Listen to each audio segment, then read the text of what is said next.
नमस्कार साथियों, मेरा नाम है प्रीतम कुमार और आज हम लोग पढ़ने जा रहे हैं बौद्ध धर्म और जैन धर्म के बारे में, जो कि बहुत ही महत्वपूर्ण टॉपिक है विभिन्न कॉम्पिटिटिव एग्जाम के लिए। तो चलिए आइए देखते हैं इसी के साथ आज का पहला पॉइंट। गौतम बुद्ध का जन्म कब हुआ था? ये हुआ था 563 ईसा पूर्व में। गौतम बुद्ध का जन्म स्थल था लुम्बिनी। अगला पॉइंट, वह आद्यतम बौद्ध साहित्य जो बुद्ध के विभिन्न जन्मों की कथाओं के विषय में क्या है? जातक। अगला पॉइंट, त्रिपिटक धर्म ग्रंथ है, किसका है? बौद्धों का। बुद्ध ने किस स्थान पर महापरिनिर्वाण मृत्यु प्राप्त किया था? कुशीनगर में। भारत में सबसे प्राचीन विहार है नालंदा। बुद्ध की मृत्यु के बाद प्रथम बौद्ध संगीत की अध्यक्षता किसने की थी? महाकश्यप ने। नागार्जुन कौन थे? बौद्ध दार्शनिक। किस नगर में प्रथम बौद्ध संगीत सभा आयोजित की गई थी? राजगृह। अष्टांगिक मार्ग की संकल्पना अंग है धर्म चक्र प्रवर्तन सूत्र के विषय वस्तु का। अगला पॉइंट, मिलिंद पन्हो राजा मिलिंद और किस बौद्ध भिक्षु के मध्य संवाद के रूप में जाना जाता है? नागसेन। महायान बौद्ध धर्म में बोधिसत्व अवलोकितेश्वर को और किस अन्य नाम से जानते हैं? पद्यपाणि। अगला पॉइंट, बौद्ध धर्म तथा जैन धर्म दोनों ही विश्वास करते हैं कि कर्म तथा पुनर्जन्म के सिद्धांत सही है। कनिष्क के शासनकाल में चतुर्थ बौद्ध संगीत सभा किस नगर में आयोजित की गई थी? कुंडलवन, कश्मीर। तृतीय बौद्ध संगीति कहाँ आयोजित हुई थी? पाटलिपुत्र में। बुद्ध के जीवन से जुड़े प्रतीक। हाथी। बुद्ध के गर्भ में आने का प्रतीक है कमल। जन्म का प्रतीक है बुद्ध के सांड। उनके यौवन का प्रतीक है घोड़ा।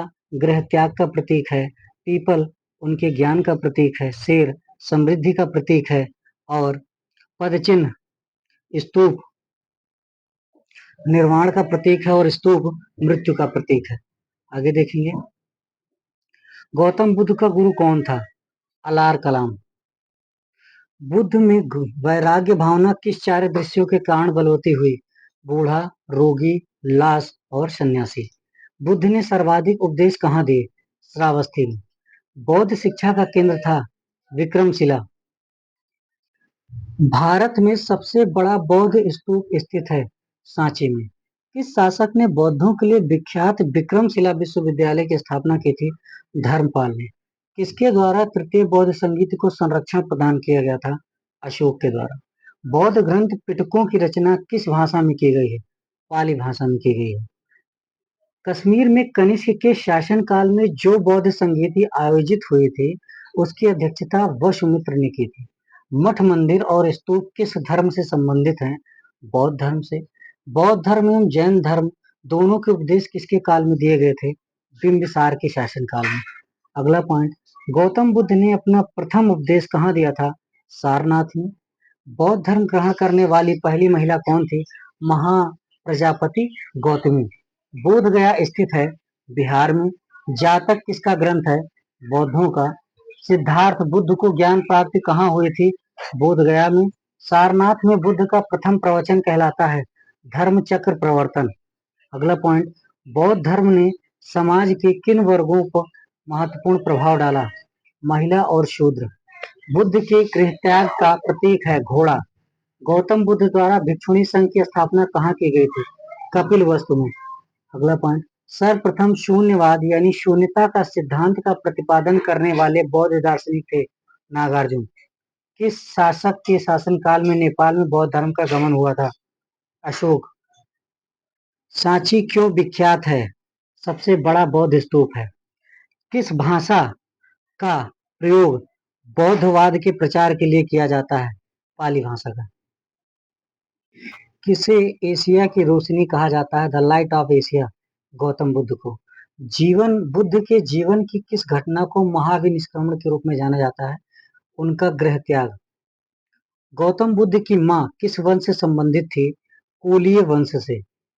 किस राजा के एक अभिलेख से सूचना मिलती है कि शाक्य मुनि बुद्ध का जन्म लुम्बिनी में हुआ था? अशोक। अगला पॉइंट, मौर्य वंशीय शासक अशोक के रुमिनदेई अभिलेख से सूचना मिलती है कि शाक्य मुनि बुद्ध का जन्म लुम्बिनी में हुआ था। इस अभिलेख में लुम्बिनी को बुद्ध का जन्म स्थल होने के कारण इसे कर छूट प्रदान करने की घोषणा का भी उल्लेख किया गया था। अगला पॉइंट, महात्मा बुद्ध ने अपना पहला धर्म चक्र प्रवर्तन किस स्थान पर दिया था? कहां पर? सारनाथ में। अगला पॉइंट, गौतम बुद्ध ने ज्ञान प्राप्ति के बाद सबसे पहले सारनाथ वाराणसी के निकट 5 ब्राह्मण सन्यासियों को पहला उपदेश दिया। इस प्रथम उपदेश को धर्म चक्र प्रवर्तन कहा जाता है। अगला पॉइंट, बुद्ध ने सर्वाधिक उपदेश दिए थे श्रावस्ती में। महावीर का जन्म किस क्षत्रिय गोत्र में हुआ था? जात्रिक में। महावीर की माता कौन थी? त्रिशला। महावीर का मूल नाम था वर्धमान। महावीर की मृत्यु कहाँ हुई थी? पावापुरी में। जैनियों के पहले तीर्थंकर कौन थे? ऋषभदेव। जैन परंपरा के अनुसार जैन धर्म में कुल कितने तीर्थंकर हुए हैं आज तक? 24। जैन परंपरा के अनुसार महावीर कौन से तीर्थंकर थे? 24वें। जैन दर्शन के अनुसार सृष्टि की रचना एवं पालन पोषण सार्वभौमिक सत्य से हुआ है। जैन समुदाय में प्रथम विभाजन के श्वेतांबर संप्रदाय के संस्थापक थे स्थूलभद्र। अगला पॉइंट, जैन तीर्थंकर पार्श्वनाथ द्वारा प्रतिपादित 4 महाव्रतों में महावीर स्वामी ने 5वें महाव्रत के रूप में जोड़ा था ब्रह्मचर्य। भगवान महावीर का प्रथम शिष्य कौन था? जमाली। त्रिरत्न सिद्धांत सम्यक धारणा, सम्यक चरित्र, सम्यक ज्ञान, जिस धर्म की महिमा है वह है जैन धर्म। अगला पॉइंट, दिलवाड़ा के जैन मंदिरों का निर्माण किसने करवाया था? चालुक्यों या सोलंकियों ने। शादवाद सिद्धांत संबंधित है जैन धर्म से। कौन कौन सबसे पूर्वकालिक जैन ग्रंथ कहलाता है? 14 पूर्व। जैन साहित्य को कहा जाता है आगम। जैन ग्रंथ कल्पसूत्र के रचयिता हैं भद्रबाहु। अनेकांतवाद किसका क्रोड केंद्रीय सिद्धांत एवं दर्शन है? जैन मत।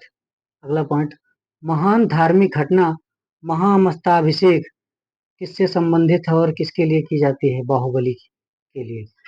प्रथम जैन महासभा का आयोजन कहाँ हुआ था? पाटलिपुत्र में। द्वितीय जैन महासभा का आयोजन कहाँ हुआ था? वल्लभी में। जैन साहित्य का संकलन किस भाषा व लिपि में है? प्राकृतिक व अर्धमागधी में। अगला पॉइंट, कौन बुद्ध के जीवन काल में ही संघ प्रमुख होना चाहता था? देवदत्त। हेलियोडोरस का बेसनगर अभिलेख संदर्भित है केवल वासुदेव से। आजीवक संप्रदाय के संस्थापक थे मक्खली गोशाल। भगवत संप्रदाय के विकास में किसका योगदान अत्यधिक था? हिंदू यूनानी। अगला पॉइंट, वासुदेव कृष्ण की पूजा सर्वप्रथम किसने आरंभ की थी? सातवतों ने। अगला पॉइंट, प्राचीनतम विश्वविद्यालय कौन सा था? नालंदा। जैन संगीतियां, प्रथम जैन संगीति हुई थी चंद्रगुप्त मौर्य के समय में। कहां पर? पाटलिपुत्र में, और इनके अध्यक्ष थे स्थूलभद्र। द्वितीय बौद्ध संगीति 512 ईस्वी में कहां हुई थी? स्थल वल्लभी में, और अध्यक्ष इसके थे देवर्धि क्षमा श्रवण। अगला देखेंगे बौद्ध संगीतियां। 4 बौद्ध संगीतियां हुई थी। प्रथम हुई थी 483 ईसा पूर्व में अजातशत्रु के शासनकाल में राजगृह में, और इसके अध्यक्ष थे महाकश्यप। द्वितीय बौद्ध संगीति हुई थी 383 ईसा पूर्व में। 100 साल बाद कालाशोक की शासक था उस समय, और स्थान था वैशाली, और इसके अध्यक्ष थे सर्वकामी। तृतीय बौद्ध संगीति 251 ईसा पूर्व में अशोक के शासनकाल में, स्थान था पाटलिपुत्र, और इसके अध्यक्ष थे मोगलीपुत्र तिस्य। अगला था चौथी बौद्ध संगीति, ये हुई थी ईस्वी के प्रथम शताब्दी में, और इसका अध्यक्ष थे कनिष्क, मतलब इसके शासक थे कनिष्क। स्थान था कुंडलवन, और इसके अध्यक्ष थे वसुमित्र। धन्यवाद। अगर ये वीडियो आपको हेल्पफुल लगा हो तो लाइक शेयर सब्सक्राइब करना ना भूलें।